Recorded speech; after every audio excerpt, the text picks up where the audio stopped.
Hi, I'm Jeremy from RBB Public Relations, Digital Park. Feel free to follow me on Twitter if you are so inclined.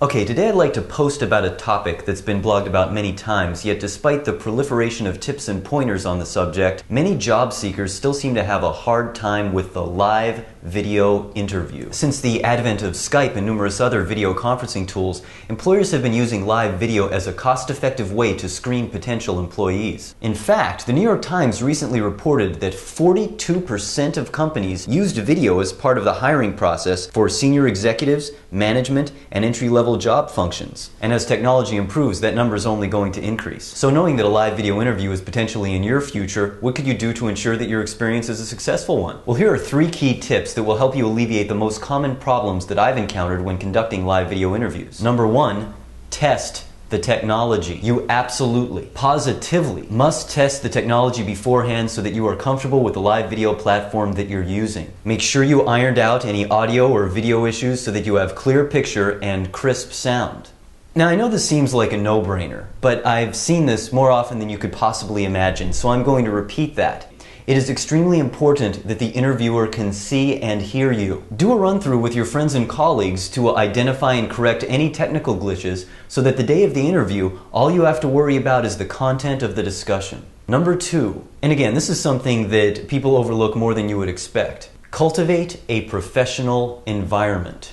One of the worst things that could happen during a live video interview is that the phone rings, the baby starts crying, your cat runs across your desk, or some similar event that not only distracts the interviewer, but totally breaks your train of thought. To avoid this, it is essential that you set up the computer and all accompanying hardware in an area that is quiet and free from all distractions. This includes making sure that there's nothing distracting in the frame that could be perceived by the interviewer as unprofessional, such as an inappropriate picture in the background. Number 3, look at the camera.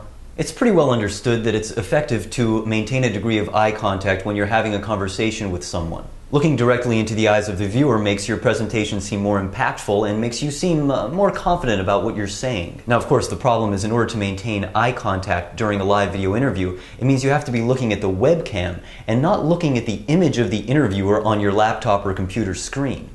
For example, if I'm on a Skype call with a potential employer and I'm looking down here at the image of that employer on the screen, I'm not going to be as effective as I would be if I were looking directly into his eyes. And looking directly into his or her eyes means looking into the webcam. Now, of course, this will take some getting used to, but it's worth practicing because this key performance tip is one that most often goes unheeded by potential candidates. In any event, I hope going over these 3 most common live video interview mistakes helps you in your next live video presentation so that you could focus on what really matters, convincing that employer that you're the best person for the job. Leave a comment and let us know if you've encountered some of these issues during live video interviews that you've conducted, or if you want to share some other live video performance tips. If you want to learn more about RBB Public Relations, we can be found at rbbpr.com, facebook.com/RBB Public Relations, and on Twitter at RBBPR.